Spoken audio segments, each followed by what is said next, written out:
Hello and welcome to Oh the Horror, where we all go mad sometimes. I'm Jack Ellis, And I'm Matt Ellis. and this is an episode that I've been looking forward to for a long time. If you haven't noticed that on my channel I have made a review series of every single Halloween movie. I have made a video about Halloween theories. I have made 2 Halloween fan films and a lot of other short films with content influence from this movie. I am what you might call a Halloween superfan. And so today, in honor of Halloween Ends being released, we will be looking at what is colloquially known as the H40 timeline, which includes Halloween 1978, Halloween 2018, and Halloween Kills. We were originally going to look through the entire series, but we thought that might take a bit too much time, so we're just going to look over these in honor of the new film coming up. We have our notes here, but I don't know if we'll need them that much, seeing as though I've probably seen these movies more times than I've seen The Sun. Yeah, actually, the night before filming this, Matt and I went and saw the original Halloween 1978 at a movie theater, which I thought was really cool. And yeah, I always envied people who got to see it in the theater when it came out, but now I saw it there myself.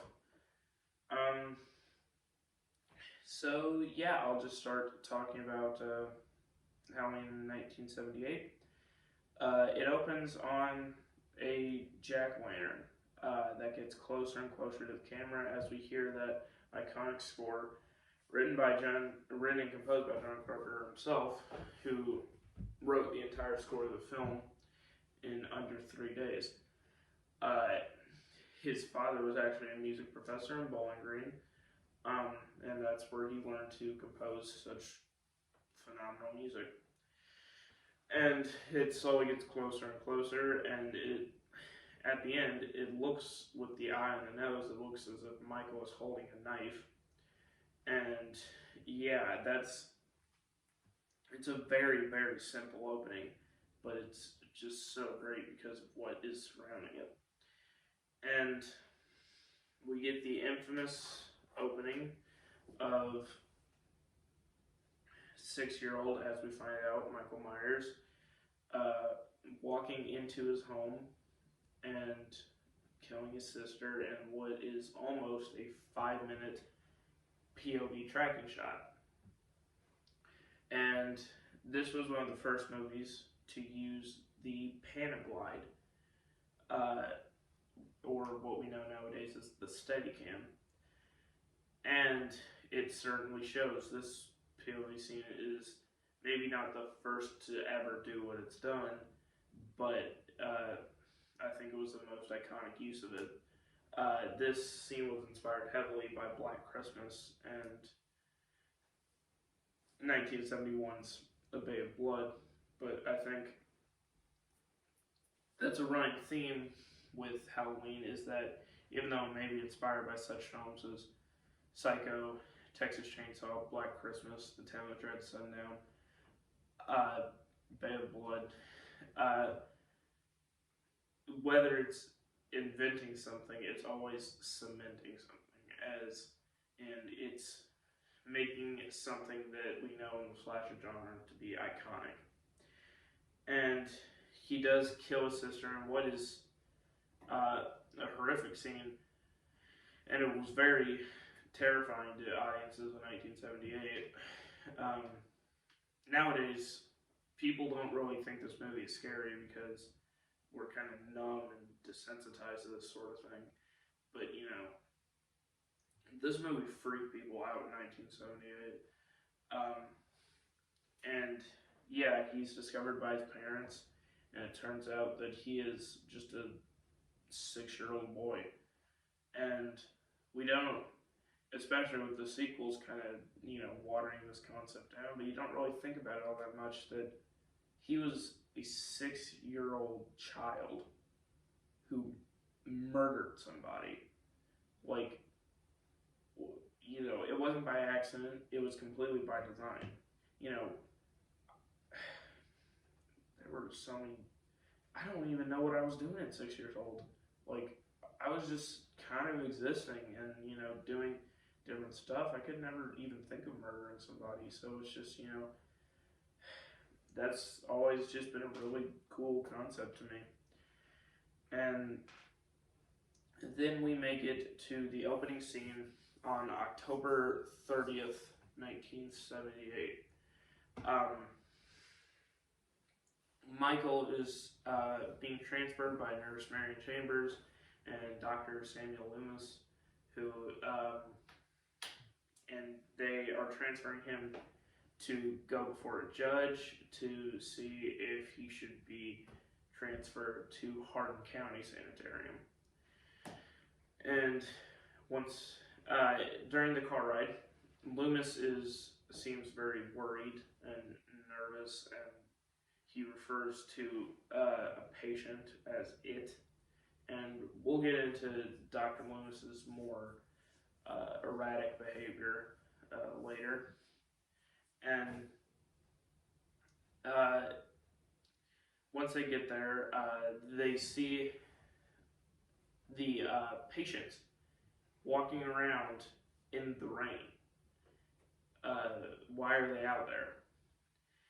And, you know, one thing that, if there's one thing that I might criticize about this movie, I don't know if it needs to be explicitly explained, but like some hint to it is how exactly did Michael escape? Like, I get that he like probably like hopped the fence or something, but like how did he get out of a maximum security facility? I just think that might have needed some answers, I guess. But anyway, Michael is out, and about the mental patient scene, sometimes you gotta think about the whole picture. That before the car got there, that they were just standing around in the pitch dark in the rain. Like, what were they doing? And that's, you know, it's just a very creepy thing. And so Loomis goes up to the gate, and as he's doing that, Michael crawls up on Marion's car roof, and then tries to like tear her out of it, but she's able to fight him off, and then she gets to the other side of the window, where we see him break a window with his open palm hand.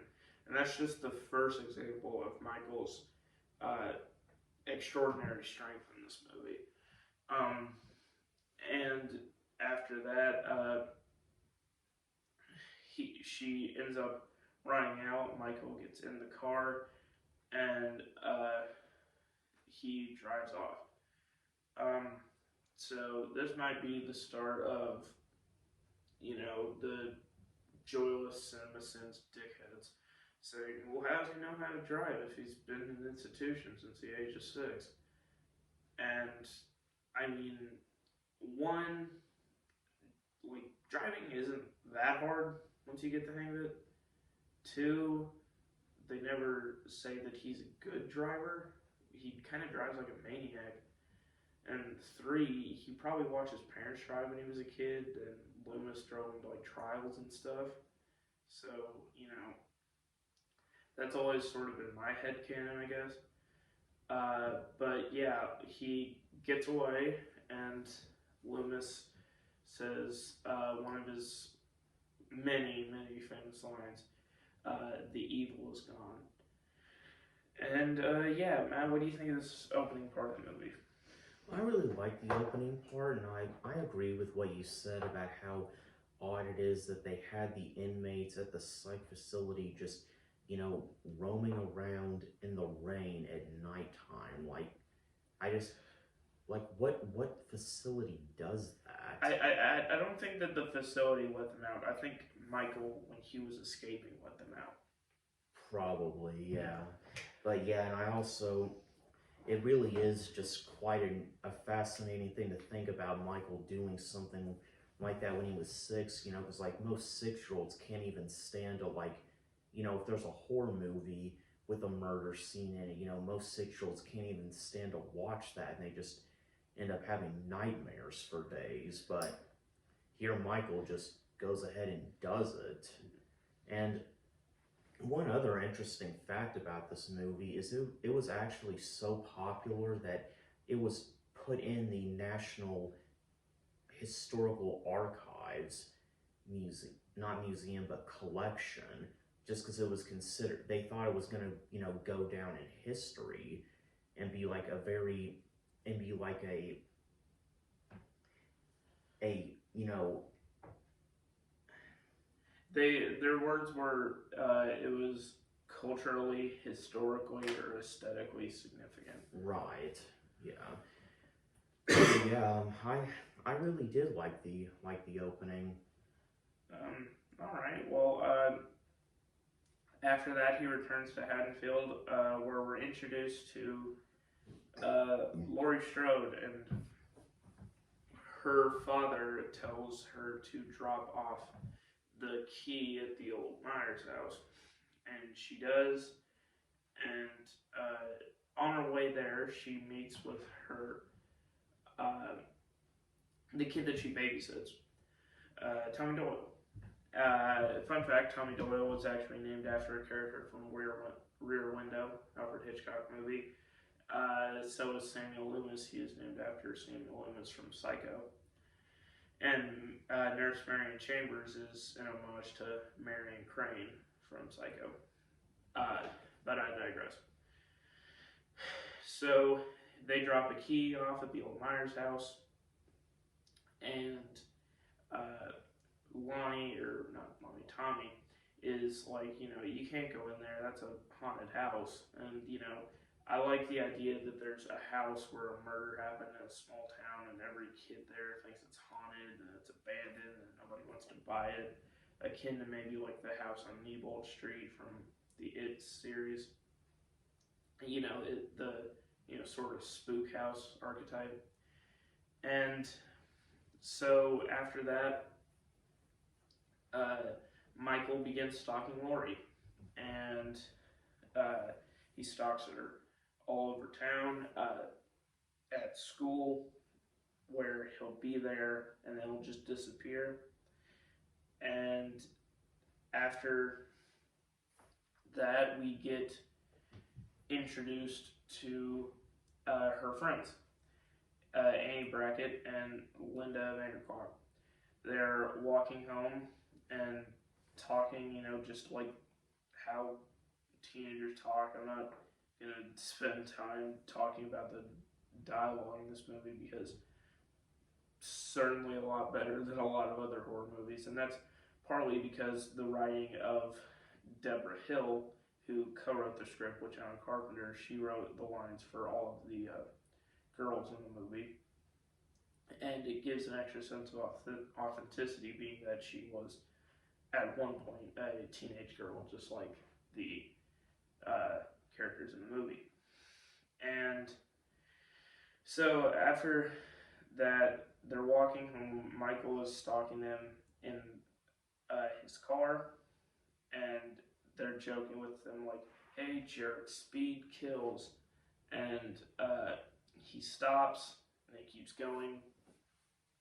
And yeah, as they're walking home, one of the best scenes in the movie is when Michael is behind a hedge, and then he just moves behind it.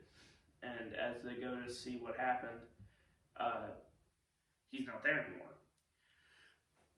And then this camera does this excellent pan where you see that, like, the hedges are like 100 feet long, and you can see for like 100 feet. So like, where did he go? And most people would probably assume he just ran off or something like that. But it's sort of that maybe he's supernatural, maybe he's not sort of thing that I always like. And while all that is happening, Loomis is talking with his psychiatrist friend, Dr. Terrence Wynn, and they're talking about, you know, the security precautions for Michael, and they say, you know, like, he's going back to Haddonfield. No, he's not. He can't even drive. And then after that, Loomis is calling to the Haddonfield Sheriff's Department, and then after that, next to the train tracks, he finds a mechanic's truck with a hospital gown and the matchbook from Marion Chambers' car. And there he doesn't find, but there's a dead, naked mechanic who Michael stole the clothes off of. And yeah, Loomis keeps investigating, and then he goes to Judith Meyer's grave, where the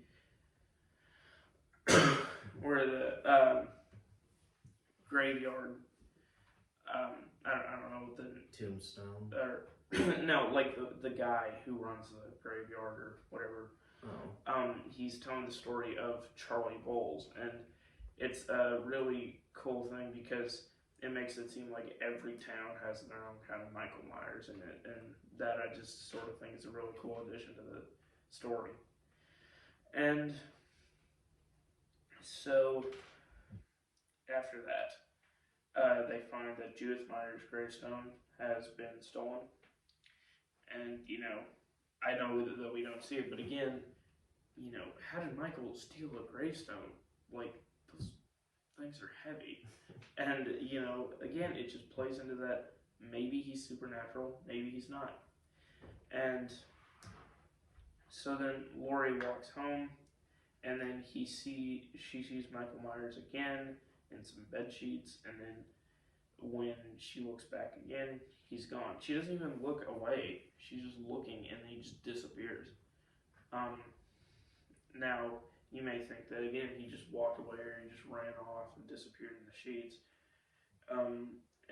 But could be that he's just disappearing.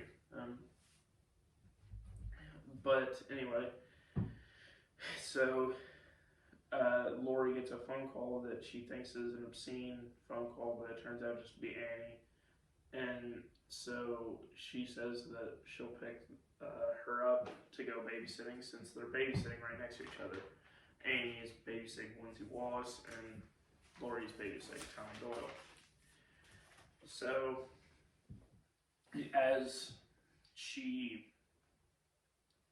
they drive out, and the scene where Laurie is walking to the walking to the curb to wait for Annie to pick her up. That probably has the most autumn atmosphere that this series probably has ever had. To put this into perspective, folks, this was filmed in the spring, March of 1978 in Pasadena.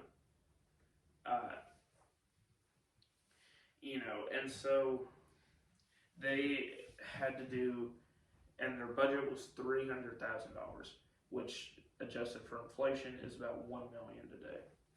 Now, that may seem like a lot, but most of the low budget movies that are made today are made for like $5 million. Like The Purge, I think, was made for $5 million. And so yeah, it was Michael Myers' mask only cost like $1, and that's like the most iconic part of the movie. And so after all that, it has the most autumn atmosphere of the entire film, even though the ground is just covered with like painted leaves that they had in trash bags, and there's like a couple of trick-or-treaters, but a little goes a long way, in my opinion. And after that, Laurie's being picked up, and they're driving down the surface streets as Michael is following them in his car. And after all of that, they make it. Well, first of all, they're smoking a joint, which I thought was funny. And they're also listening to Don't Fear the Reaper by the Blue Oyster Cult, which I thought was a neat addition, since, Michael Myers essentially is the Grim Reaper. And so they make it to a hardware store where it turns out that presumably Michael stole a Halloween mask, rope, and a couple of knives. And so they drive off, and Dr. Loomis makes it there. And we pan around and we see that Michael is making a left turn behind him, and he turns right behind him, and Loomis doesn't see it. And I always thought that part was just really well made. And what do you think of this part so far? The whole chunk of the movie. Sorry. I really liked it. I did always kind of wonder though, like Michael got that mask at a hardware store, but I kind of just wonder, what a mask like that was doing at a hardware store. I mean, it's the only possible explanation would be that they also sold Halloween stuff, but I mean, what like person who works with their hands do you know who wears a mask like that on the job? I think it might just be that they were like selling Halloween stuff or something like that. Like, I'm not sure, but like even then, like what? Usually a Halloween masks are made based off specific or generic characters, like clowns, ghouls, ghosts, but like it's just like a mask of it's just a white regular man's head.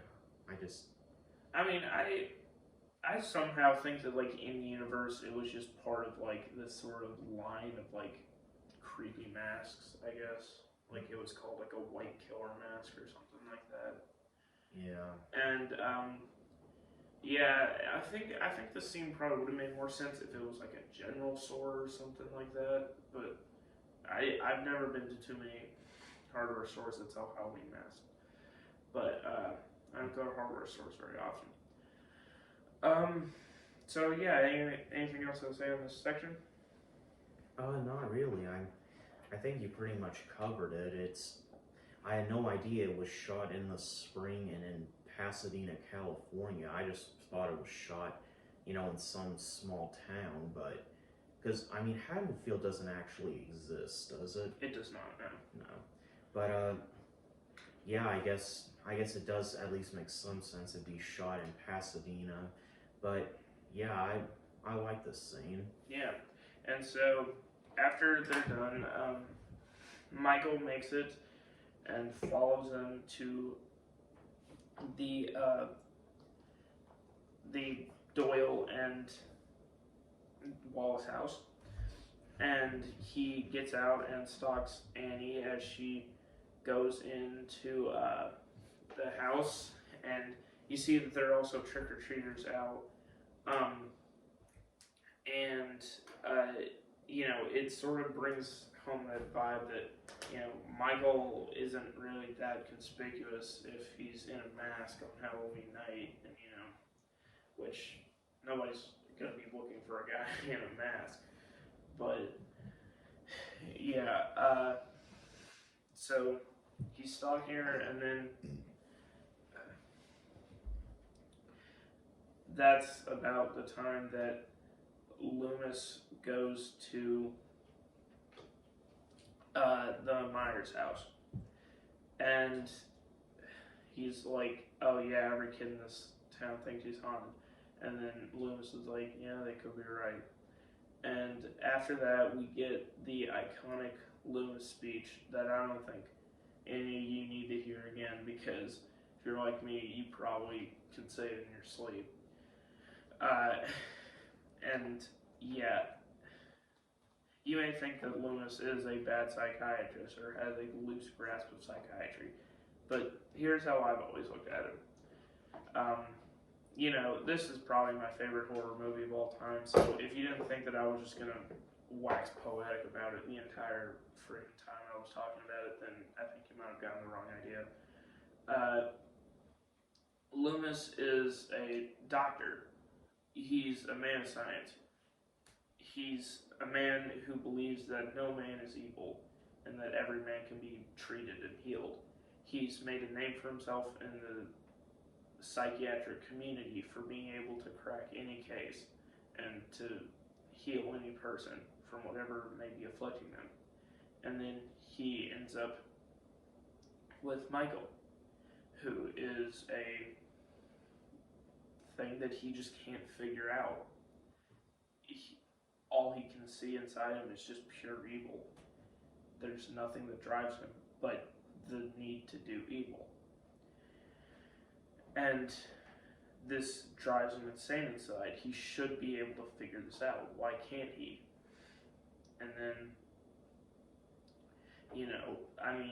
this is a man that's been driven so far over the edge that he knows that if Michael ever gets out, all he'll do is just kill again. And so he needs to be ready in case that happens.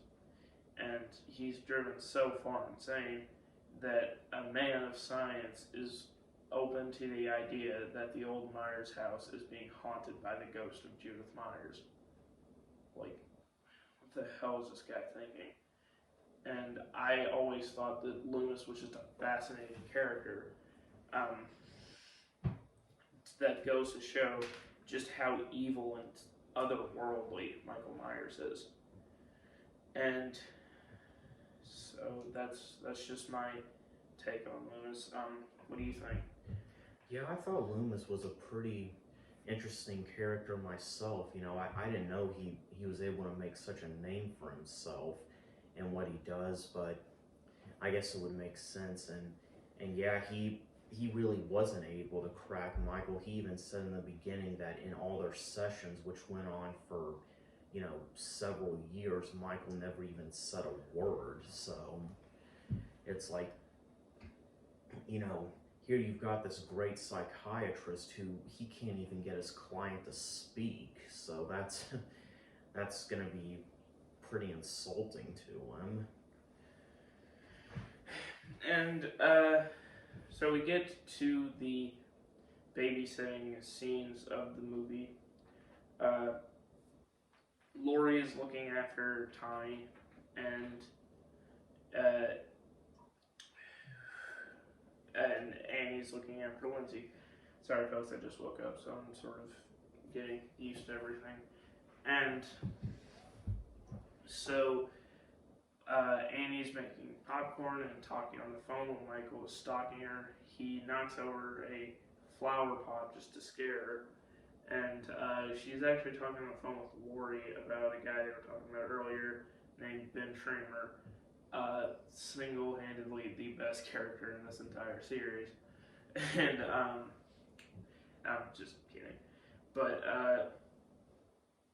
so after that, she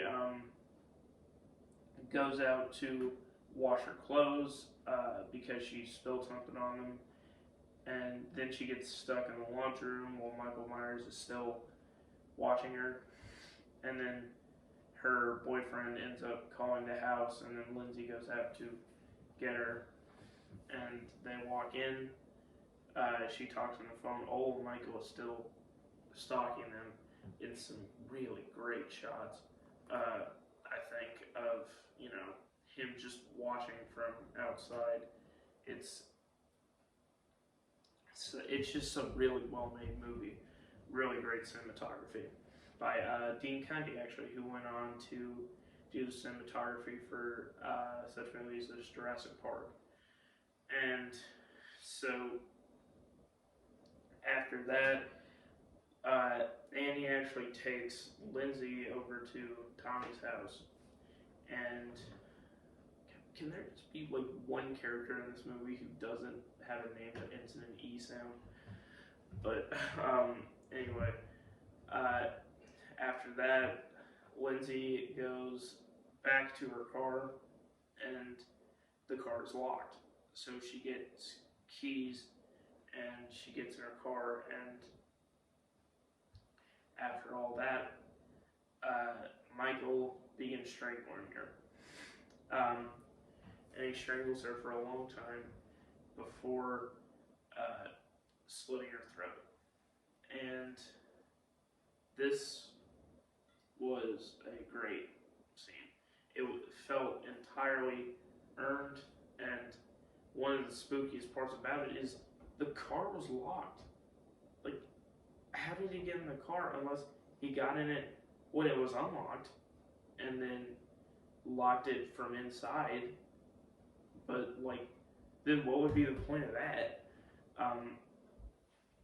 It's just a really great scene, and you only see him from the fogged up windows, but I think this is where he really gets his nickname, The Shape, because he is just so fucking terrifying in this scene. And after that, Amy's friend Linda and her boyfriend Bob end up coming over to the house, and they walk in, and they find out that Lindsay is gone and Annie is gone, so I'll give you one freaking guess what they end up doing. And after that, Bob goes downstairs to get something to drink, and then Michael ends up popping out of the closet. Another great, really suspenseful scene. Then chokes Bob up against a wall, and then pins him to the wall with a kitchen knife. And now, also, some people may be saying, how was he able to do that with such a, like, how big was that kitchen knife? Which is fair, but Michael, with one hand, lifted a grown-ass man off the ground by his neck and then pinned him to the wall through his torso with a kitchen knife. That's just, wow. Like, seriously. But, what do you think of this part of the movie? Yeah, I thought it was really, I guess you could say, immature of them. It's like, first they walk in, they have sex in somebody else's house, then they decide to take beer from their fridge. It's like, wow. they kind of had it coming. Yeah. It's not even like that they were just on the couch or something. They were having sex in, like, the parents' bed. Jesus. Yeah. And it's like, it was good that they went ahead and called to see what was going on before they decided to bone, but, it wasn't really even until they were finished that they went ahead and called to, really see what was going on, because, they walk into an empty house that's supposed to have, like, 4 or 5 people in it, but they see no one's in it, and the door isn't even locked, and they instead just see that as a golden opportunity to go upstairs and get it on. Yeah. It's like, but I did like this part. I think Annie, was she the one who, like, had to borrow a button-down shirt because she's got a bunch of butter on hers? Yeah. Yeah, and then she went to her car like she thought she would have to go home to get a change of clothes, but... No, she went to go, like, pick up her boyfriend. Oh, okay. Yeah. And, and also, to be fair, I don't even think that white shirt was her shirt. So, they're just... These teenagers are just exploiting the Wallace's home left and right. And people say that millennials are entitled and rude, like... Yeah. And, so, what you might notice about this movie is that its death scenes are few and far between, and, it's more about the suspense and making sure the death was earned, which I really appreciate. And, and the death scenes themselves are really well shot. And, it's not got the highest body count, but it's still a well-made movie in that regard. So, anyway, when he goes upstairs, Michael, he's wearing a sheet and Bob's glasses to look like a ghost, and you know, you sort of get the idea. What is this, a disguise? Is he just fucking with her? You don't know, and that leads to, after he doesn't respond, Linda goes and calls Lori, but then Michael strangles her with the phone cord, and Lori just thinks it's a prank, and Michael starts breathing into the phone, which I thought was creepy, and then after that, Lori sees the lights turn on and off, and so she checks on the kids and then goes over to the house to see what's going on. Then after she does that, she goes upstairs. First she looks in the closet where Michael popped out earlier and he's not there, which I thought was a fun little thing. But she goes upstairs and finds a room where Michael has constructed the most screwed up haunted house of all time, where Annie is laying in front of Judith Meyer's gravestone on the bed with, her throat cut. And this is one of those movies where you notice a little something more each time you watch it. Like, for example, in one scene, Brackett has a pipe that I just noticed. And also in another scene, you'll notice a bit more blood. When you first watch it, you think, oh, there's no blood in this movie, but you notice a bit more every time you watch it. Like there's blood in the knitting needle, blood on her hand, blood on her arm, on Annie's neck. And yeah, then she finds Bob tied up in the closet, and we can just assume that that's what he used the rope he stole for, was to tie him up. And then she finds Linda in another closet, and she seems paralyzed in fear to the point of barely being able to walk. And that's when, in another frickin' great shot, Michael's head just appears, and then he tries to stab her. She falls down the stairs, and that starts one of the greatest chase scenes of all time. Every single shot in this part is just phenomenally made, especially when he's walking down the stairs and he's sort of going in the light, out of the light. And she's able to make it out, even though Michael put a rake against the door to keep her in. And she runs outside, and she knocks on somebody's door, but they won't help her because they think it's probably just a Halloween prank. And there's sort of that, because it's Halloween, there's sort of that air that everybody thinks it's a prank, so even if they hear you, they're probably not going to help you. And she ends up making it back to the house, and there's a really tense scene where Michael is getting closer and closer, and she tries to get in the house by waking up Tommy, and she just makes it, but then Michael somehow cuts the phone lines and then makes it inside the house, where he tries to stab her again, but then she gets him with a knitting needle. And then she goes upstairs and tells the kids that they're okay. But then Michael comes back as Tommy reveals what I think is the true message of this movie, that you can't kill the boogeyman. And so after that, they hide in the bathroom, and Tommy hides in a closet, or Lori hides in a closet. And Michael ends up finding her and tries to break in, but Lori stabs him in the eye with a coat hanger and then stabs him with his own knife, which just shows how frickin' smart and resourceful this person is, as opposed to her two friends. And after that, Lori ends up dropping the knife for a second time, tells the kids to go call the police, and as the kids are running out, Loomis sees this, and he knows exactly what's happening. And then Michael gets up, and in one of the scariest scenes in the movie, like the scene that still gets me to this day, once he sits up and looks at her like a robot, he, begins strangling her, and she's just struggling. He's just breathing really heavy, and it's just a friggin' terrifying scene.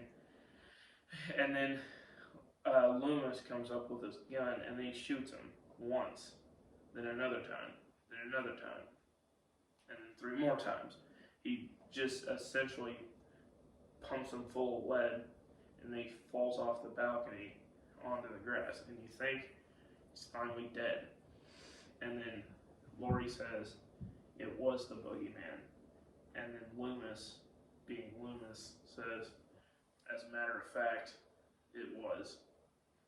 And that's just a great last line of the movie, as Loomis walks out to the balcony and sees that Michael is gone.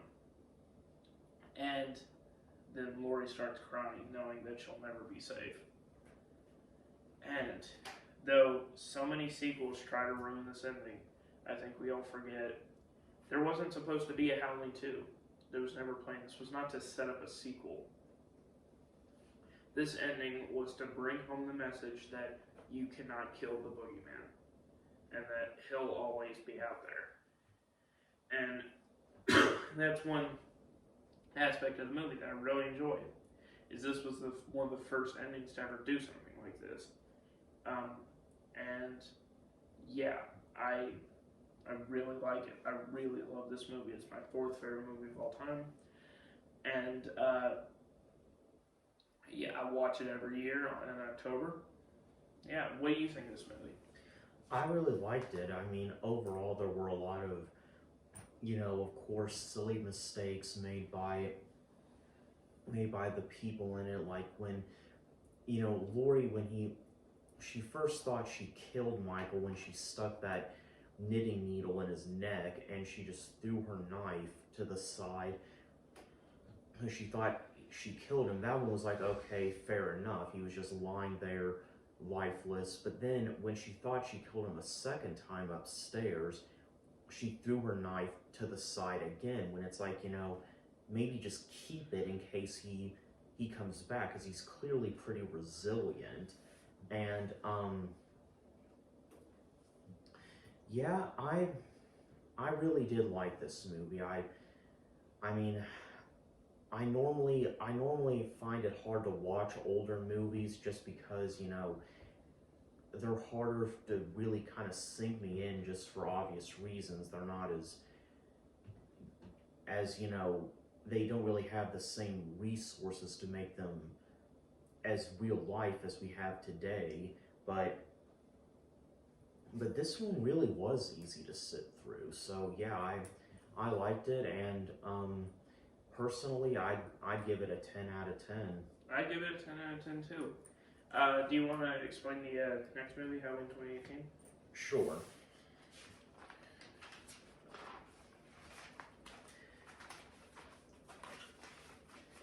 Halloween 2018 is set exactly 40 years.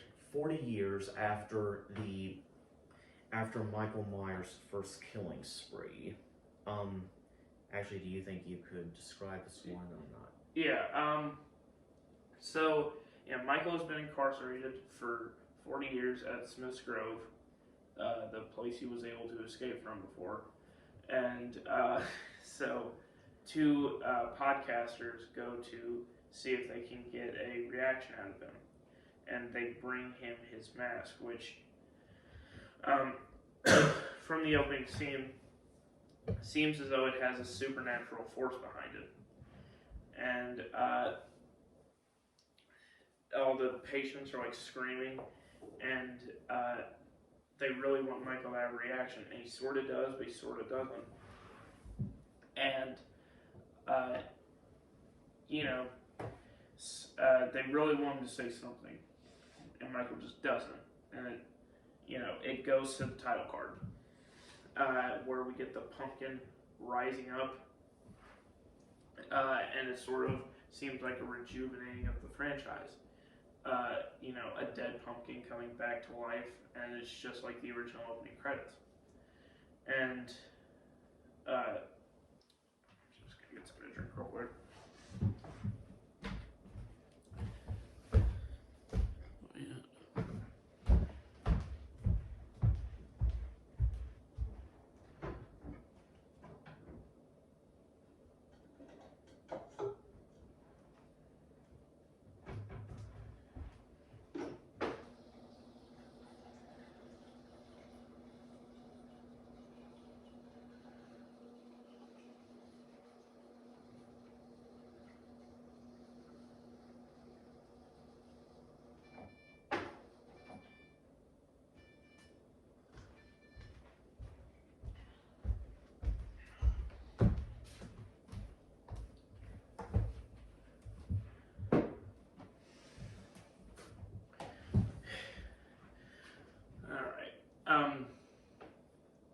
So after that, they attempt to go to Lori's house, and they bribe her and to get an interview. And after they get inside, they talk to Lori about what they do in their show, and Lori, much like Tommy before, insists that the boogeyman is real. And I like them bringing that back, because that was the entire point of the first movie, that Lori finally believed Tommy that the boogeyman was real and you can't kill it. And so she talks about how she's had 2 failed marriages. She's a sort of a basket case. She lives in the middle of the woods in a fortified cabin, and she has tons of firearms and stuff like that. She's really preparing for Michael's return. And I don't really like the criticism around this movie that, like, she only saw 3 people get killed 40 years ago. Why doesn't she just get over it? And it's just like, I mean, yeah, I guess trauma just isn't really as simple as just, getting over something after a certain amount of time has passed. I think it's a process, and she had to do stuff that she didn't end up doing. And so over all this time, instead of getting better, Lori just spiraled into paranoia. And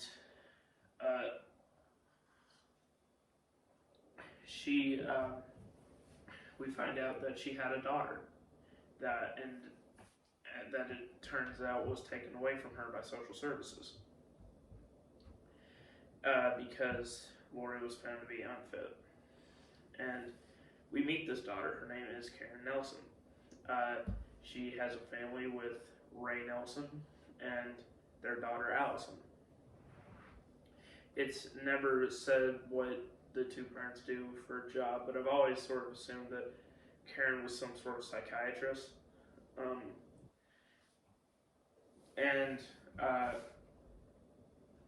They talk over breakfast and about the dinner that they'll be having that night. And excuse me. And so Allison really wants to have a relationship with her grandmother, but Karen wants to keep her as far away as possible. And they talk with their friends. Jesus Christ. Allison talks with her friends about how Halloween is, everyone's always so weird around that time, and they just say, just don't do Halloween, just move around to Christmas or something. And then her friend Dave, who is the boyfriend of her other friend Vicky, says that it's not really that big of a deal.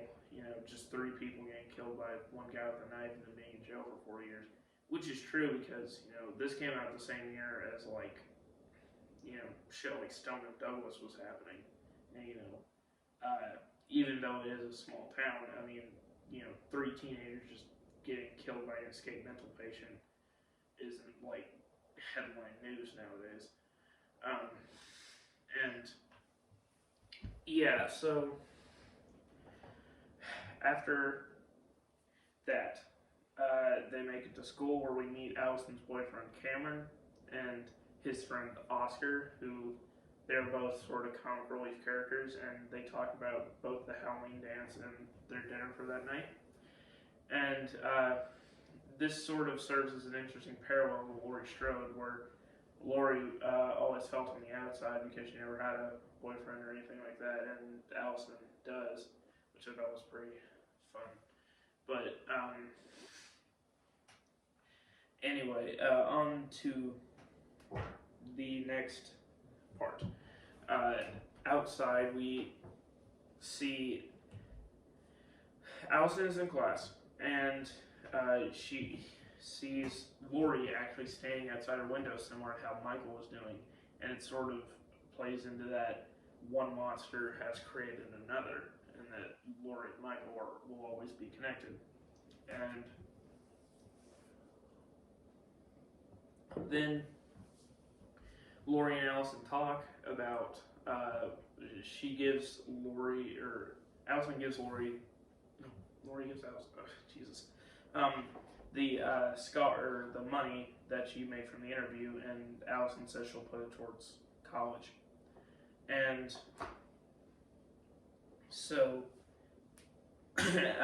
after all of that, they talk about Laurie not being able to get over her fears to be with her family, and Laurie just says, which is pretty point blank and actually really disheartening, if your mother hates me, but she's prepared for the horrors of this world, then I'm fine with that. And it's like, Christ. Like, why'd you have a kid in the first place then? And, it's sort of implied that after 78, Laurie wasn't exactly the same person, and, maybe got into a couple bad relationships and didn't even want a kid. And after that, we make it to the patient transfer, where Michael is being put on the bus, and it's set to a never before heard speech by Dr. Loomis, where he thinks that Michael Myers, his patient, should get the death penalty for what he's done. And of course, in most states, you can't execute someone who's mentally ill, but it's implied that Loomis lobbied for that until the day he died. And then the patients are transferred, and Dr. Sartain, Michael's doctor, is on the bus with him, and even the movie calls him the new Loomis. And so the bus goes out, and Laurie seriously considers getting out and just shooting Michael and ending all of this. And she doesn't, and realizes that at this point she probably wasted her life, which kind of has to stay. She was an emotional shut-in who abandoned her entire family over, this guy who just would be lost to time and the ages.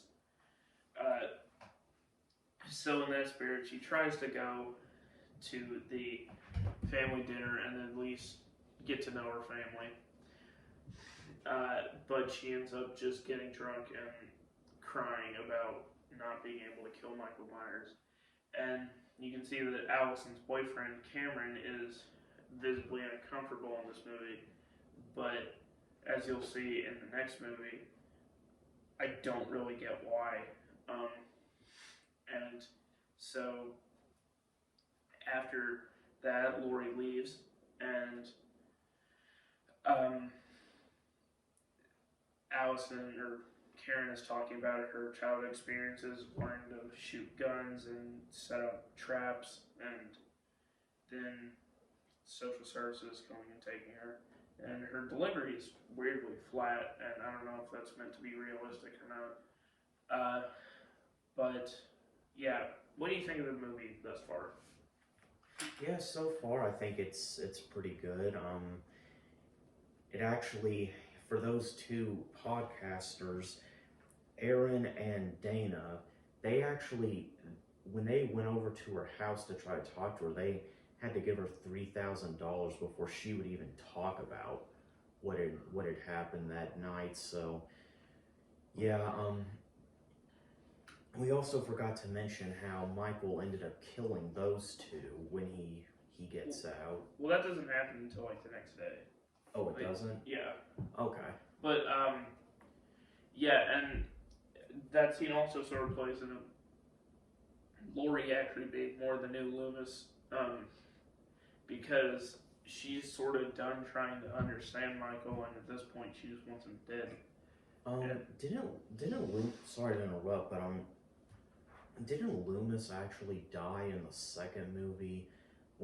Was he the one who like sacrificed himself in order to kill Michael when they were both in the same room, and he shot like a gas tank or something, and it just blew up the place, and he died, but Michael survived? Well, this movie takes place outside. That happened in Halloween 2, but this movie takes place outside that continuity and just acknowledges Halloween 1. Oh, okay. So, yeah, that would have been the case, but I think Loomis in this timeline just died of a heart attack a while after the first movie. And yes, so after all this, we find out that the bus actually crashed. How did it crash? There could be a couple explanations for this, and it's whatever you choose to decide. You may think that it could have possibly been Lori who ran it off the road because she wanted them to escape. Or it was possibly Dr. Sartain, Michael's obsessed doctor, who wanted him to get out. The film strongly suggests that it was Dr. Sartain who helped Michael get out, but I like to think that it was a mix of like both forces. Maybe it was just a woman driver. Yeah, but anyway, yes. So father and son discover the mental patients walking around in a great homage to the first movie, and the son gets out to look around with his dad and finds a guard who just says run. He's beaten on the floor, and he goes into the bus to see what happened. And Dr. Sartain pops out, and then he shoots him, and then runs away and gets in the car where Michael is, and then Michael kills the little kid. Like, this kid's like 12, and we've never seen him do that before, so this shows that like nobody is safe. And so he kills him and takes the car and gets away. And the next day, Michael goes to a service station. This scene is an homage to both the gas station scene in Halloween 4 and H2O, where Aaron and Dana are there getting gas and using the restroom. And Michael beats up a mechanic, takes his clothes, rips out the jaw of the cashier and takes his teeth. Like, Jesus. And then he goes into the bathroom and then shows Dana he drops the teeth on the floor, which is honestly, it seems like something Michael Myers would do. And then Aaron comes in to try to save her, but Michael ends up just slamming him against the stall door over and over, and it's kind of hinted he might be alive, but after both sequels, I think he's probably just dead. And after that, so we make it to the day of Halloween. Well, wait, how did he kill Dana? Well, oh yeah, he just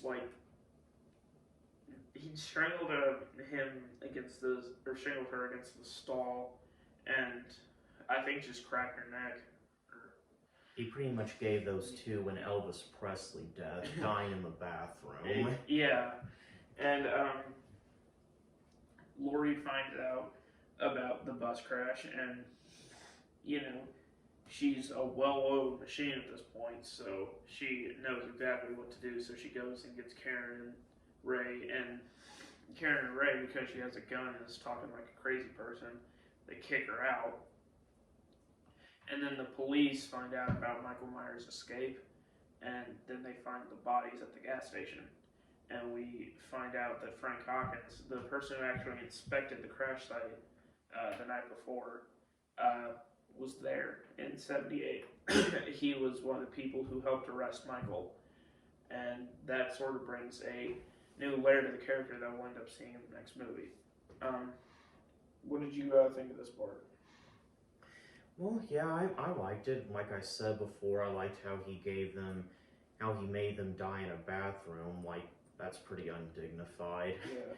Yeah.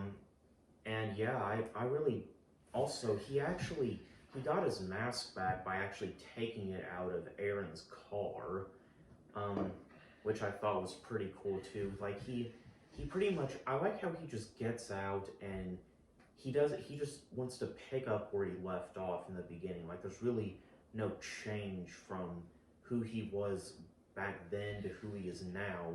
Like, not even, the only real difference between him now and at that point is that now he is willing to kill kids. Because in the first one, even when he had the opportunity to do that, he didn't. He only killed adults. And yeah, I thought that was pretty cool. And also, wasn't there a scene where Dana and Aaron were in their hotel room and they were like going over the footage from where they tried to get a reaction from Michael, and like something on it was just causing Aaron to get really like worked up. Yeah, well, they were listening to the tape from Dr. Loomis that was playing over Michael being transferred. That scene was intercut with that one. Yeah, but like, why was it causing Aaron to get all upset? Probably because it was just like really. Well, I think they were just looking at like crime scene photos. Yeah. And files and stuff, which probably just spooked them. Okay. And yeah, so after that, it's Halloween night, and Michael is loose in Haddonfield, and the police just they don't really tell anybody about it to not start a panic, which, as you'll see in the next movie, probably was actually a pretty good idea. Yeah. And so Michael Myers is walking throughout the streets of Haddonfield, and one of my favorite scenes in the frickin' movie is a series of one takes where Michael just kills up one person after another in the suburbs where all the doors are unlocked and he can just go wherever and kill whoever, feet away from trick-or-treaters, because they're just going to think it's a prank. And that part I really like, because it also shows how Michael can blend in with his surroundings, because trick-or-treaters are everywhere. Nobody's going to think anything of it. And so, after that, Laurie and Hawkins are now on the hunt as Vicky, Allison's friend, is babysitting Julian. And there's a great little comic relief scene here, I think. And while that's going on, Allison is at the dance with Cameron. And so, at Julian's house, Vicky puts him to bed, and then Dave comes over, and they start making out. But then Julian says that he saw the boogeyman in his closet, and you know, I don't know why people in this town are ignoring when a kid says the boogeyman is here, because it always ends up being Michael Myers. But anyway, she searches the room, and then Julian says to check the closet, and we get another great scene where Michael is in the closet and then attacks her. Julian runs out, and then Michael stabs her over and over, and it's a backdrop of like this nightlight thing on the wall, which I thought was a really well shot scene. And this movie has been criticized for not exactly having the tension of the first movie, but I think some of these scenes do have as much suspense as the first one did. And after all that, Dave was just outside, I don't know, just fucking with a motorcycle. And so Dave goes back inside and gets a knife and tries to go fight Vicky or fight off whoever is attacking Vicky. And he gets killed off screen. And then Hawkins responds to a 911 call that was at the house and then goes inside. And then Lori is following the radio scanner, so she goes there too. And Hawkins finds the two dead bodies, which Michael has sort of splayed like he did in the original. And Michael is able to just effortlessly walk out of the house even though Hawkins is shooting at him, which I thought was kind of funny. And Lori falls into the backyard where she shoots him in the shoulder, but he still gets away. And then her and Frank start talking, or Hawkins, yeah. And then the police get there where Sartain's talking about Michael's escape. What did you think of this part of the movie? Yeah, I thought it was good, just like the others. I mean, there really wasn't too much that was special about it. I kind of thought it was funny how, like, when Vicky and Julian were watching TV, he learns that Vicky's boyfriend is going to bring pot over when he comes over to the house, and he threatens to tell his parents about that, but she manages to stop him by threatening to tell his parents about his internet search history. So yeah, that's a really funny scene, I think. Yeah, I thought, she also handled that pretty calmly. Like, she thought that he was, like, he threatened to tell her parents she was committing a crime in their house, but I guess she just kind of had that in the pocket this whole time. And but yeah. So anyway, Sartain's talking about Michael's escape, and then they end up giving more details about the backstory about Frank's involvement in 1978 and then they have to go back out and keep looking for Michael. And while that's happening, Allison is still at the dance, and she finds Cameron with another girl. And then Cameron, in retaliation for her always being on her phone, he throws it into, like, I don't know what that is, like nacho cheese or something. And she should be able to just, like, wipe it off or something, but she just sort of leaves it there. And that makes it so she's not able to communicate with her family as the cops show up to Karen and Ray's house and take her to Lori's compound. So anyway, they go back there, and the place is under police surveillance. And Allison angrily walks back from the dance with Oscar, and Oscar makes a pass at her. She says no, and Oscar is chased by Michael Myers, who he ends up stabbing and then impaling on a gate, which is pretty gnarly. And then Allison runs away with an awesome piece of music by John Carpenter, who returns to do the score again, called The Shape Hunts Allison. And then Allison is immediately saved, and the police come and try to take her to Lori's house. And they try to keep an eye out for Michael, but they end up finding him, and they hit Michael with the car. And this is where Sartain is revealed to be sort of a mad scientist kind of character, where he wants Michael to escape to see what he'll do and see his interaction with Laurie Strode, and that's why he goes to Laurie Strode's house. And I think both the audience and the writers know that this is a bit of a contrivance, but they're just willing to go along with it anyway. And so Sartain takes Michael to Laurie's house, and then Michael is able to get free from the police car.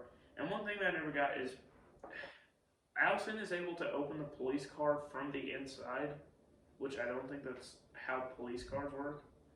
And so, yeah, after that, Michael is able to kill Sartain by just stomping on his head and crushing it like a pumpkin, which I thought was freaking great.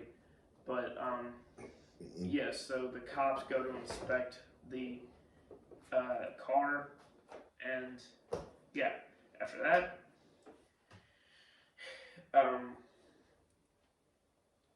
Allison runs to the house and then the cop car drives up to the house, and Ray goes to inspect it, and he finds in there that Michael has made another little tableau where he makes a jack-o'-lantern out of the guy's head, which I thought was really cool, and he has stuck the penknife in the other cop's head. And then Michael ends up strangling Ray with wind chimes, and Laurie catches on to him being there, and so she has a fight, and she gets up against the door, and Michael breaks in, and she ends up shooting 2 of his fingers off. And after that,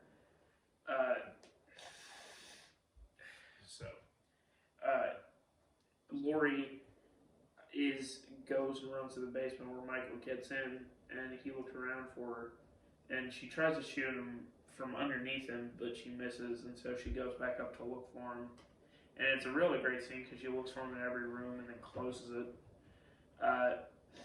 And she ends up seeing Michael in a sea of mannequins, and they have a fight where Michael ends up stabbing her in the stomach and throwing her off a balcony. And what's funny is Michael goes and looks over, and when he looks away, she's gone, similar to how he was. So it's sort of that role reversal again. And Karen and Allison get down to the basement where Karen decides to finally shoot Michael, and you think she's gonna chicken out, but she ends up she does this freaking great line where she's like, "Gotcha," and then she shoots him. And then Laurie appears out of the darkness again, like Michael did in the original, and stabs him, and then he ends up in the basement, and then Allison stabs him to get him all the way down there. They close it and trap him in there, and then gas filters start coming out, and then they set the place ablaze with Michael inside.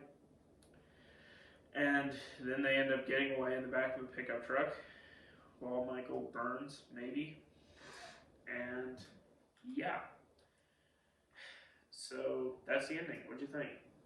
I thought the ending was really good. I mean, they really did put their heads together when figuring out what to do. Like, it really kind of also showed how over the top Laurie was willing to go when it came to protecting her house. Like, they were able to close that basement up because she rigged it to where if you pressed a button, then there could be like these metal bars that formed over the opening to the basement, kind of like a jail cell. And it's like, I know she had a lot of free time on her hands, but that's like, wow.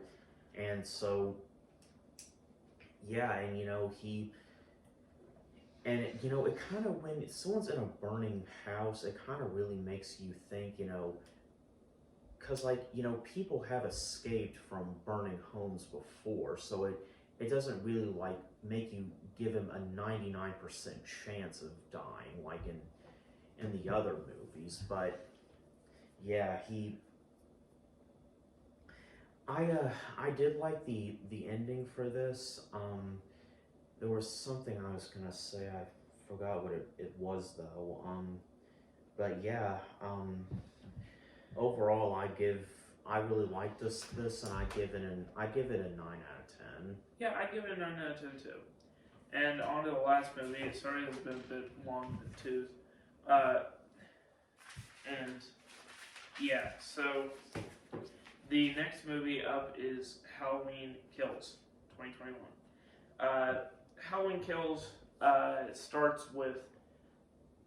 My intro, remember? Oh yeah. In the most recent Halloween, we begin right where we ended with the last one, except at this point, Haddonfield has had enough with all the terror that Michael Myers has brought upon them. The entire town, both police and civilians, come together to exterminate their boogeyman, which means the movie is about what Michael can do when a whole city has a bounty on his head. This movie starts off with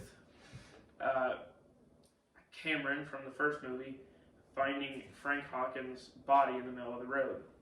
He tries to see if he's okay, but then realizes that he's been injured.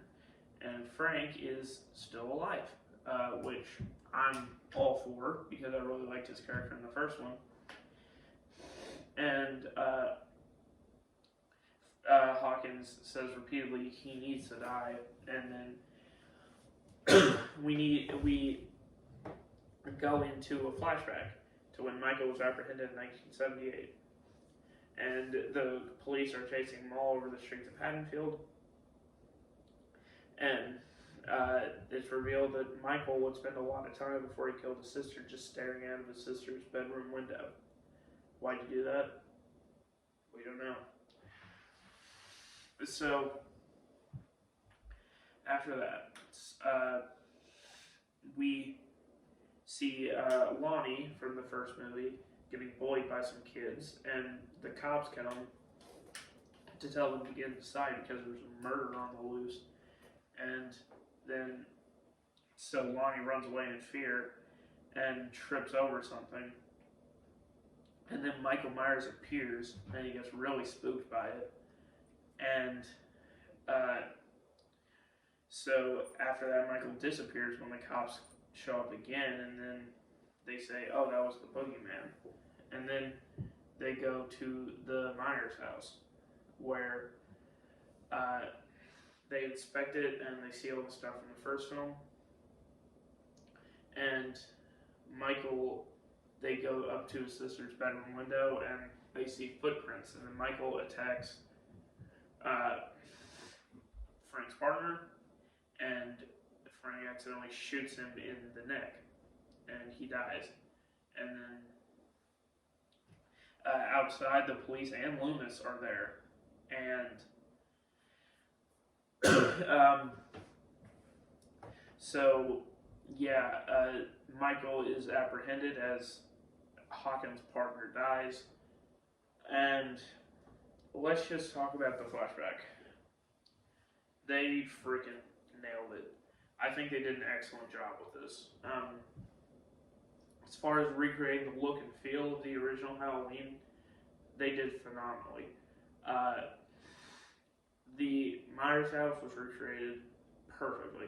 I do wish, though, it was a bit darker because it's sort of light, really lit in this movie, but it was really dark in the first one, but that's small. And my only gripe is the Loomis. There's something a bit off about the Loomis. The makeup is really good and really impressive, but I just think it could have been shot a lot better, because from far away, it looks very, very convincing. But up close, it sort of just looks kind of off, and the voice impersonator was just, he just,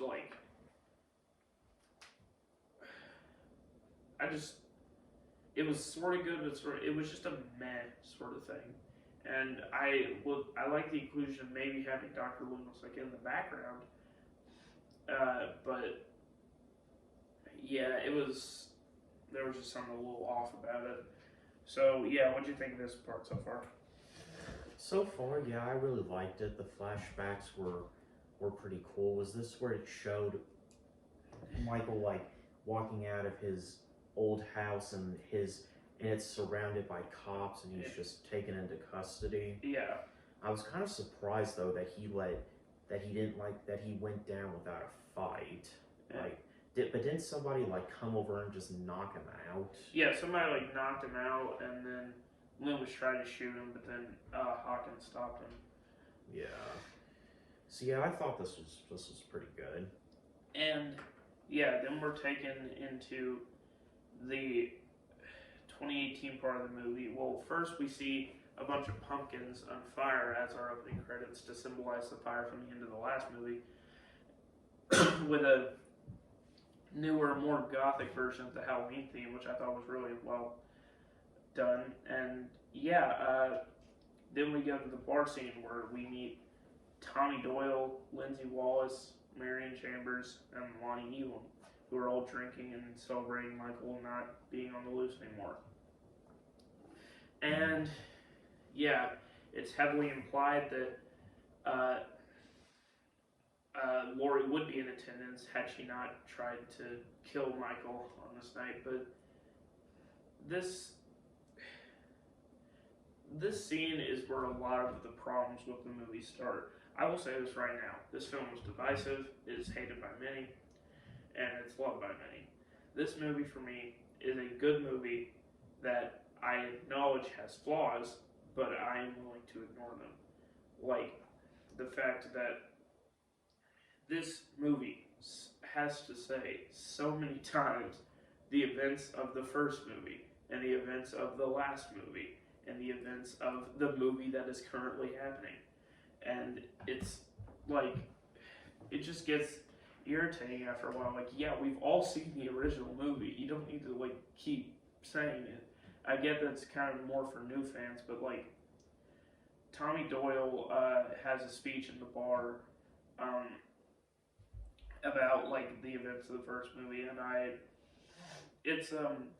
it's alright, but it's gonna have that classic Tommy Doyle cringeworthiness that's going to be here for the rest of the movie.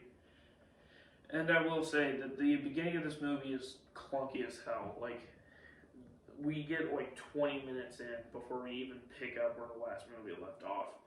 And yeah, so they're all in the bar and they're talking about Michael Myers, and he says, "Here's to you, Laurie, wherever you are." And then Laurie is in the back of the truck being taken to the hospital. And she's wheeled into the hospital. And, yeah, she is taken into surgery. And this is the first part where Karen and Allison actually get to acknowledge Ray's death, which I thought was a nice touch because they didn't really acknowledge it in the previous movie, so I thought it was nice that they did in this movie. And yeah, they talk about it and all that, and then we go back, I forgot the coolest scene in the movie, or one of the coolest scenes in the movie. The firefighters, with some excellent response time, make it to the fire, and they are putting it out as Michael comes and kills them all. And you can tell that Michael's pissed in this scene. And, you know, he kills one firefighter, kills the other, and then walks out and then just wipes out this entire group of firefighters. And, you know, they're like trained firefighters. They should know how to fend this guy off, but it's so a great pregnant scene because it shows how, you know, Michael, again, is truly the boogeyman. And for the next scene, the cops say, yeah, he just single-handedly killed 12 firefighters. Maybe we should put an emergency alert out. And so they say, yeah, Michael's on the loose. It's all over the news. And all of them are convinced that Michael is behind it all. They show Michael and the other escape person's mugshot, and I will be fair in saying that they do not say which patient is which. And so after all that, they the nurse and doctor couple, which I didn't mention, but they were talking with Tommy and all of them. And also, one thing I don't get, like, I get that they're like all adults, but like, why is Nurse Marion friends with like these kids when she's like 30 years younger than all of them? Like, or 30 years older than all of them. Like, how did this friendship like come to be? I really want to know. Is she like sort of a mother figure to them, or like what's going on here? But anyway, after all that,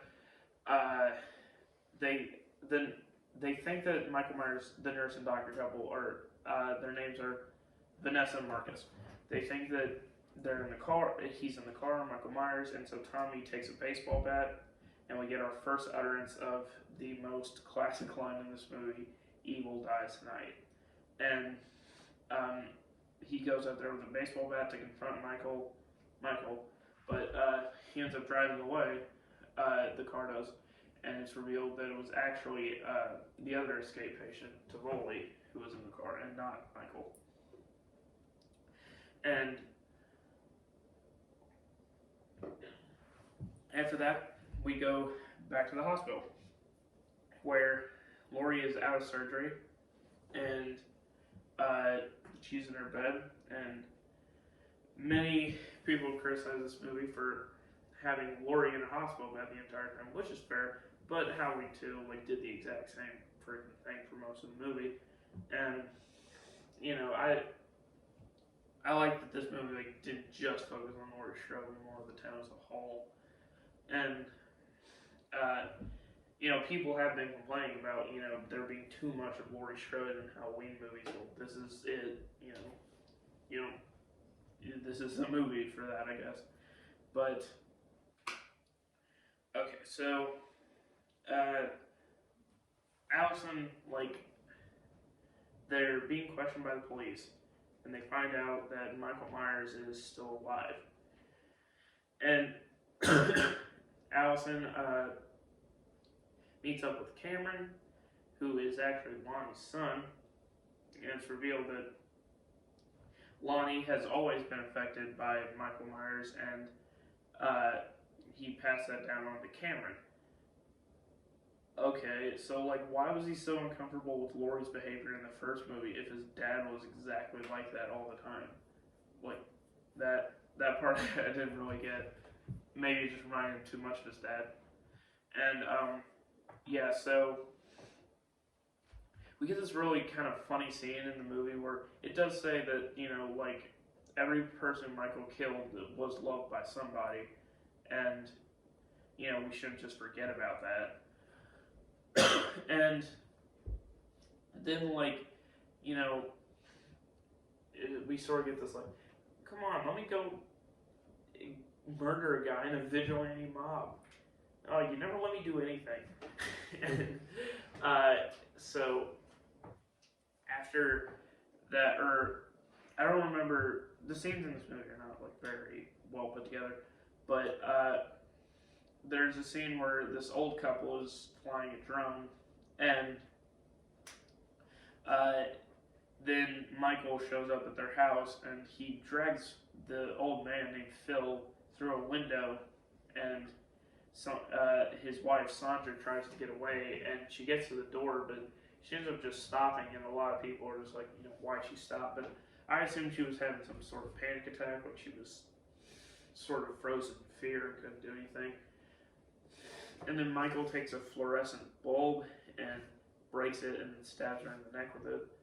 And the thing that I don't really like about people who watch horror movies is, like, you know, people are really stupid in real life. You know, like, why shouldn't they be stupid in horror movies?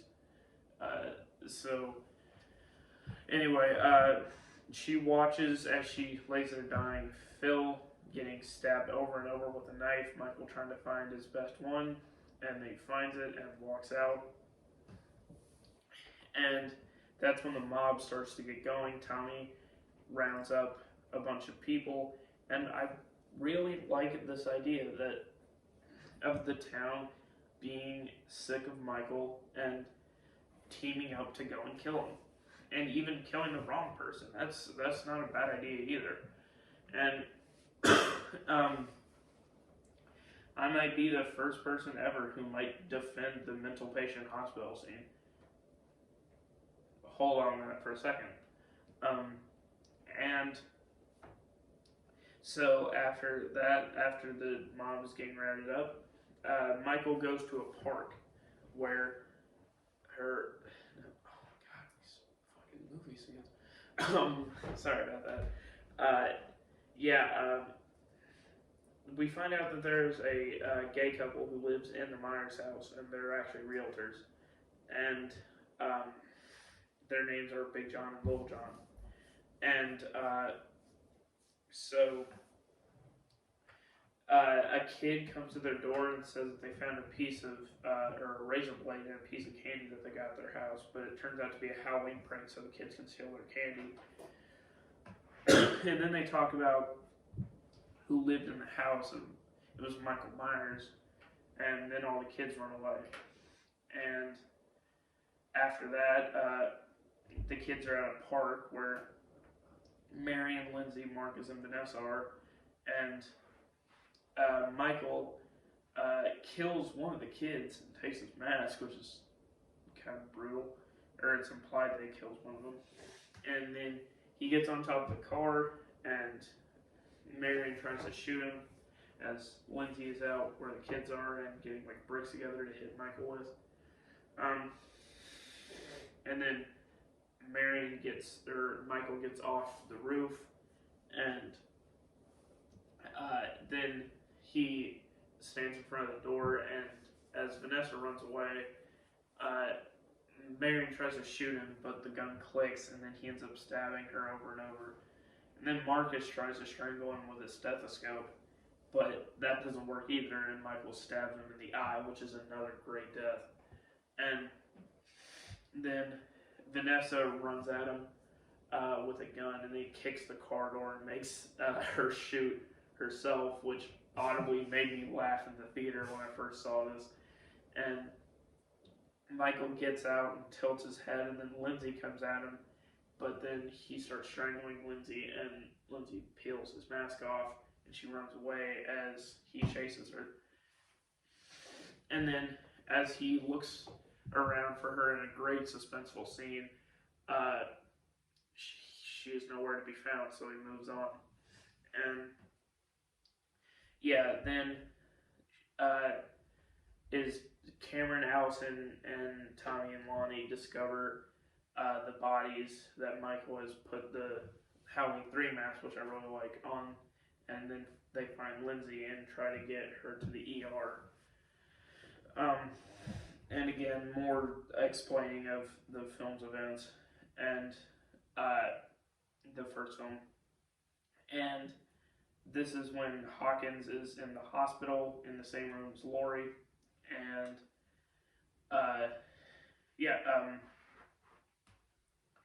so yeah, I'm sort of going on and on. What do you think of this part of the movie? So far, I really liked it. I remember that one scene in the park when, like, the kids had actually I think they had already noticed Michael, but they thought he was just some guy trying to scare them. But it was then when Vanessa, I think, just freaked out and saw him, that they knew, this was the real deal, and then they all ran away. And I really liked how Tommy had formed the mob, like, at the hospital, because I mean that was where, that was pretty much the best place to do it, because that was where the people who were there to see Laurie were, and Laurie and Deputy Hawkins. So, and like, it was really cool how they were able to get, police and civilians all together. Were like, even if they were able to subdue Michael peacefully, they still wouldn't have. Like, they wanted to kill him, even if that went against police protocol. It's kind of like there was a guy I knew back a while ago. He was a gang member in a small town not too far from where we live, and from what he said, apparently it had gotten to the point where the police and the gangs there actually worked together to fight against some of the more like violent, heinous gangs, like which was pretty weird, I thought, but it makes sense. The police there were understaffed, so he said apparently most gangs in that city actually strive for peace, but and I guess that kind of makes sense with this too. They don't really have much of a choice at this point. They're gonna have to get a bit barbaric in order to finally achieve peace in their town. So yeah, that's pretty much all I have to say. Yeah, and so after all this goes down, we get the much maligned scene of the mental patient being chased to the hospital, and Jesus, Big John and Little John, their house is being invaded by Michael, and so they're searching it. Michael ends up killing Big John by gouging out his eyes and stabbing him in the armpit, and Little John is killed off screen. And so during that, the scenes are intercut. So instead of explaining the mob scene, because I'm sure you've all heard it, Mr. Dvoy gets killed or gets chased to the hospital. Karen tries to convince everybody it's not him, and he ends up jumping to his death. Okay. Number one, there is a huge crowd of people in this hospital. So 99.5% of the people are not actually seeing the person they're chasing. They're just going where everybody else is going. Also, the person is wearing a Smith's Grove uniform. I mean, I thought that might be the best place to look. 2 or 3, the news report didn't say what his name was. And also, again, they didn't see who they were chasing, and everybody thought that Michael was going to go to the hospital. And so that's why they thought that he was going there. And after they realized that, it's not him, nobody's going to end up thinking about it. They're still going to go along with it because, they don't want to get trampled. Because they're not going to be able to stop this mob. So the best they can do is get out of the way. And then Tommy straight up just punches some guy in the face. And you can see that, people are just going insane at this hospital because they don't know if their brother or their family are dead or alive because of Michael. And they, nobody will tell them anything because of the police. And it's just a mess that people will end up fighting injured patients just to get to this one guy. And, then the guy ends up jumping to his death and killing himself. And the violence in this scene is rather gratuitous, but I think it's just to show that the town was turning into monsters. But Tommy feels really bad about it, but then he ends up getting back on his feet to go and search for Michael again. And I like the idea of the town of Haddonfield becoming a mob to hunt Michael Myers, led by legacy characters like Tommy Doyle, who, always believed in the evil that was Michael. I just think it could have been executed a bit better. That's just my opinion. Before we get to the ending of this movie, what did you think of this part? I thought it really showed just how intense this mob was, just how hell-bent they were on getting pretty much anything that even resembled Michael they saw as a threat and went ahead and just went after and yeah, I mean, you were right. It didn't really matter if there were a few people who knew that wasn't Michael. there was an entire mob after him, and most people probably only jumped to the conclusion it was Michael out of what's called herd mentality, which is where, if one person does something, it's likely to cause a bunch of people to do it as well. Also, I just realized that everybody assumed that the person who stole that car at the bar was Michael, and if they recognized that person, they were gonna think it was Michael. But yeah, and I mean, the mob was actually so big. Like, the hospital was filled with the people, and there were even more people like outside, just in the parking lot, and there were like news reporters everywhere, and like, so it really was Michael versus an entire town.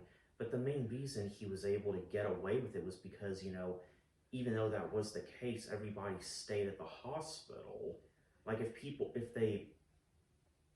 they were to actually, like, there were only like 4 people that were going around warning people to stay inside because Michael had escaped, and they ended up getting killed soon anyway. It was Marion, Lindsay, who were the other 2? Marcus and Vanessa.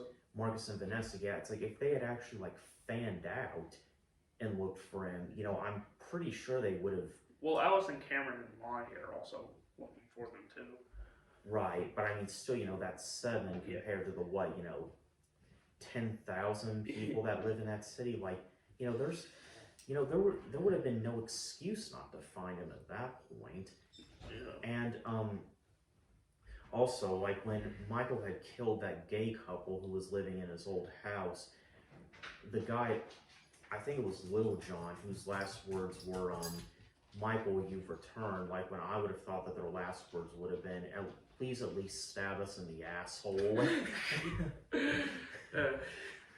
And yeah, I do like that line from that guy where, he says, you've come home, because that's one of the better, like, callbacks in the movie. And I think some of these deaths in the movie were just like, I think Lil Jon at that point, because his, partner had wanted to die, he just wanted to die too.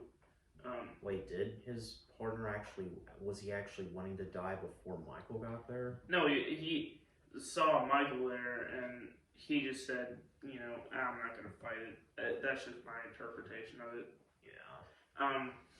And yeah, so we race toward the climax of this movie where Lonnie goes inside the Myers house, and they hear a gunshot, so Cameron and Allison go in, and they find the corpses of Big John and Little John, and then they find the corpse of Lonnie, and then Cameron and Michael have a fight, and Cameron is stabbed, and then Allison tries to find him, but Michael throws him down the stairs, and throws her down the stairs, then shoves Cameron through a banister and impales him on the broken banister, and Allison tries to get him down there so he doesn't kill Cameron, but then he ends up cracking or snapping his neck, and Allison has a fight with Michael where he has her on the ground with the knife next to her, and she just says, do it, and I thought that was a pretty cool scene, but then Karen stabs him in the back with a rake.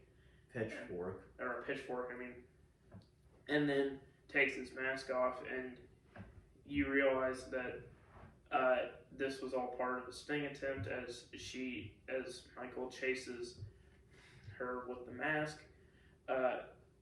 He is found in an alley, and that's where the mob all finds him and they try to mob him. Okay, this scene is going to have to be one that's we're going to have to break down. So one thing I do like the autumn feel of this movie. Like the Halloween decorations and all the people in Halloween costumes. It just looks like they bought stuff from like a Party City or something like that. And I kind of like that aspect of it. And some were in pajamas, some were in costume, and I like that part. And okay, so many people might think, they're gonna mob to try to kill Michael Myers. Why don't they bring like a gun or something? Why do they bring like sticks and stuff like that? Well, they bring 2 guns. And this scene was seemed like a situation Michael couldn't reasonably get out of. But then I thought, he's, essentially fighting a bunch of drunks at 1 in the morning. And so, after all of that, I don't think they just wanted to kill him. I don't think they wanted to bring police. I don't think they wanted to shoot him. They didn't want to just kill a guy in a jumpsuit. They wanted to say that they killed the boogeyman with little more than their bare hands. I think they each wanted to have, one hit against him to get him on the ground and then finally kill him. I think they wanted this to be a story that they tell on bar stools for decades. And people like Tommy had been planning how they were going to kill Michael for decades. They had, they knew what they were going to say, what they were going to do. It was going to be so cool. And then, Brackett, after getting his daughter killed and her body desecrated, and we find out that Brackett actually wasn't there to arrest Michael in 78 because he was telling his wife that their daughter had been killed a la Halloween 2.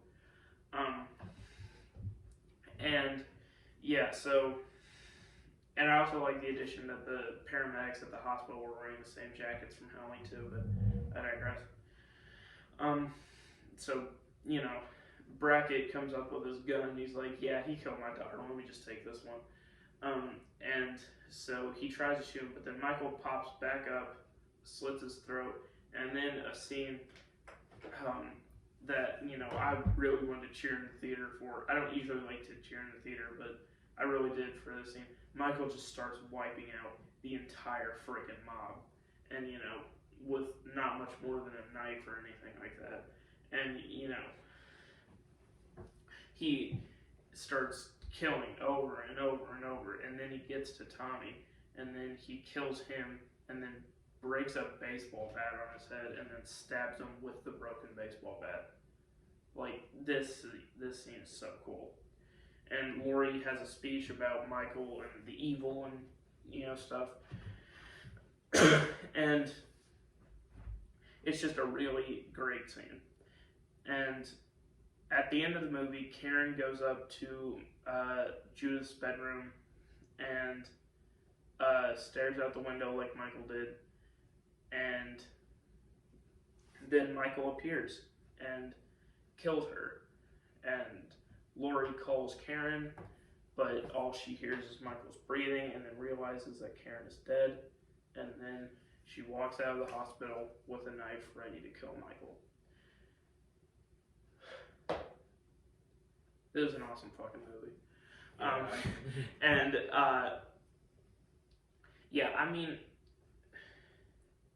Again, like I said, I acknowledge that this movie is very flawed, but again, I really just don't care that much. I love this movie. I love how brutal it is, how cool it is, how cool the kills are, how cool Michael is.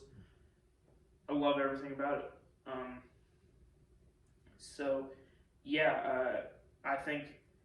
I don't know how people could hate this movie this much. I mean, this seems like it was made by people who love the series and know what made the first one work. And they're at least trying to stay true to that. And in a series with so many freaking cash grabs like Halloween Resurrection, Halloween 5, the Rob Zombie movies, how could you honestly look at this movie and think it's that bad? Like, I would probably say it's in the top 5 movies of the series. And that's just me. But yeah, I love this movie. I saw it in the theater 4 times, and I'll probably watch it countless more on Blu-ray. And yeah, so I give this movie a 9 out of 10. I give it a 9 out of 10 too. I also really liked how when Michael was killing, I think Sam, Allison's boyfriend. Cameron, right. How like she was saying, come get me, motherfucker. And he was just like, I will get to you in a second. I am killing this other guy right now. One at a time here, folks. Yeah, and we were also talking about in that scene where the mob finally closed in on Michael and almost killed him, how awkward it would be if some random person was driving on that road and they would be like, hey, what's the holdup? Get out of the way. And we're just like, dude, we're trying to waste somebody. Get the fuck out of here. Or like they'd see what was going on and just be like, I would just take a different route. Yeah, and so yeah, now that's over. Halloween Ends will be coming out on October 14th. We'll be seeing it on Thursday, and yeah, we'll be talking about that for our next episode. Yeah. But for the time being, I am Jack Ellis. And I am Matt Ellis. And this has been Oh the Horror. We'll see you next time. See you next time.